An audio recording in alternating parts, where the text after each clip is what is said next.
नमस्कार बच्चों, मैं BL चौधरी पुनः आप लोगों का हार्दिक स्वागत करता हूं।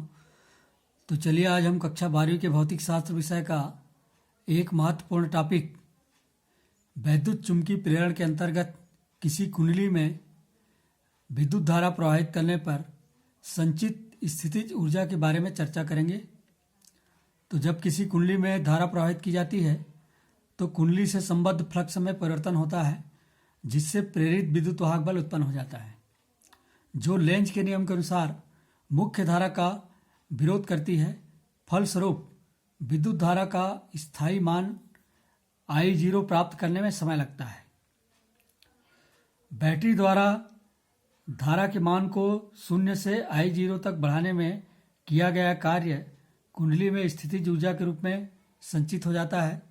माना किसी क्षण सूक्ष्म आवेश dq को परिपथ में चलाने के लिए बैटरी द्वारा किया गया सूक्ष्म कार्य dw है, तब dw बराबर विभवांतर गुणित आवेश सूत्र से dw बराबर -E dq, जहाँ E प्रेरित विद्युत वाहक बल है, dw बराबर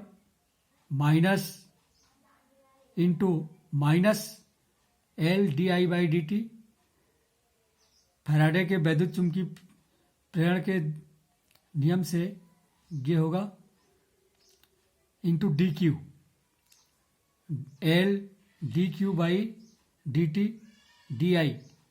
यहाँ पर dq/dt बराबर I, ये विद्युत धारा के बराबर होगा। आवेश परिवर्तन की दर को धारा कहा जाता है। तो ये कुल मिला के हो गया LI/di। अतः कुंडली में धारा के मान को 0 से I0 तक बढ़ाने में किया गया कार्य W बराबर integration of 0 to I0 dW, समाकलन 0 to I0 LI/di। L constant है, इसलिए L integration of 0 to I0 I/di, और I/di का जो इंटीग्रेशन होता है I²/2 होता है, इसलिए L I²/2 0 to I0। अब इसको हल करने के लिए पहले I के स्थान पर I0 रखेंगे, फिर माइनस चिन्ह, उसके पश्चात 0 रखेंगे, लोअर लिमिट को रखेंगे, और इस प्रकार हल करेंगे तो ये मिलेगा 1/2 L I0²। यही कार्य कुंडली में स्थितिज ऊर्जा के रूप में संचित हो जाता है।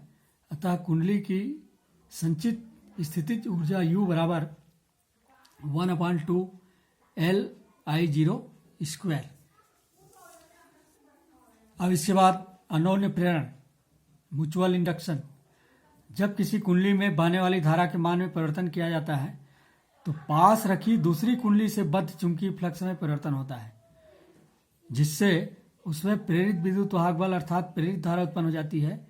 इस परिघटना को अनोन्य प्रेरण कहते हैं।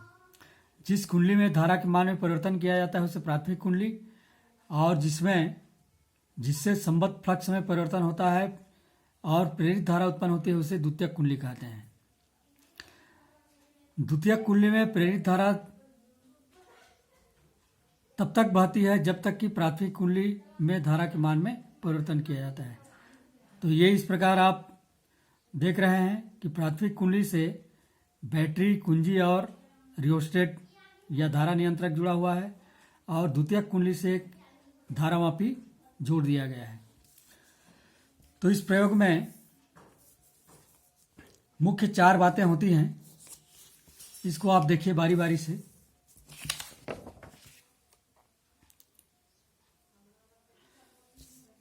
पहला, जब हम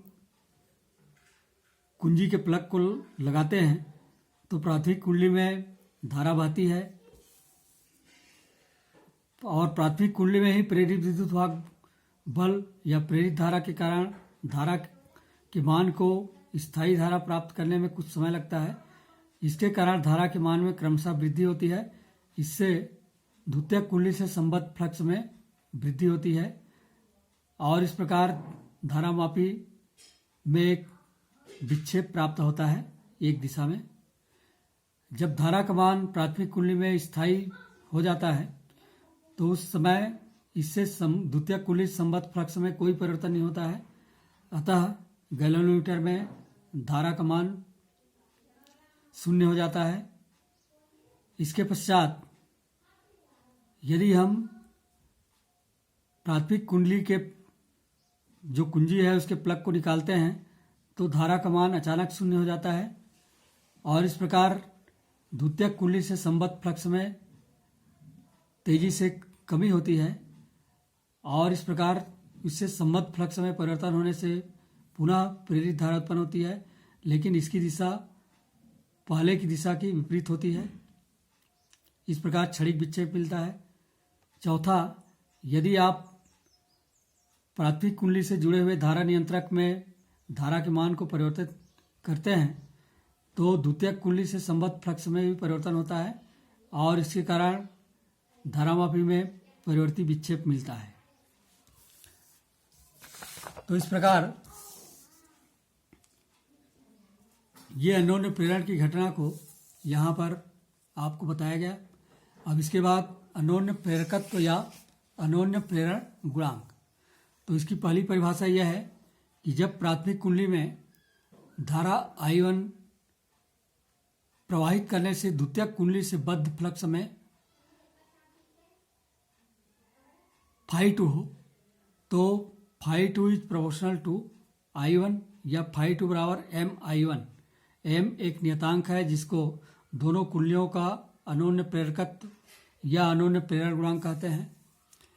M का मान दोनों कुंडलियों के फेरों की संख्या, द्वितीयक कुंडली के क्षेत्रफल तथा माध्यम पर निर्भर करता है।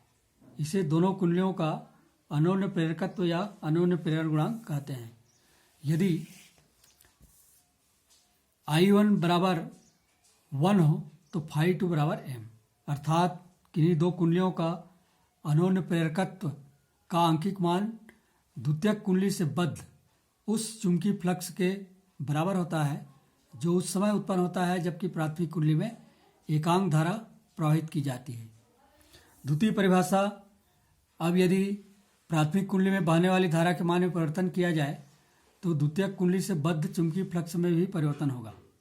अतः फैराडे के वैद्युत चुंबकीय प्रेरण के द्वितीय नियम से द्वितीयक कुंडली में उत्पन्न प्रेरित विद्युत वाहक बल E2 बराबर -d∅2/dt या -d∅2 की जगह MI1 रखेंगे अपान dt। इस प्रकार E2 बराबर -mdI1/dt। dI1/dt बराबर 1 हो तो E2 बराबर -m, अर्थात किन्हीं दो कुंडलियों का अन्योन्य प्रेरकत्व आंकिक रूप से द्वितीयक कुंडली में प्रेरित उस विद्युत वाहक बल के बराबर होता है जो प्राथमिक कुंडली में धारा परिवर्तन की दर इकाई होने पर उत्पन्न होता है।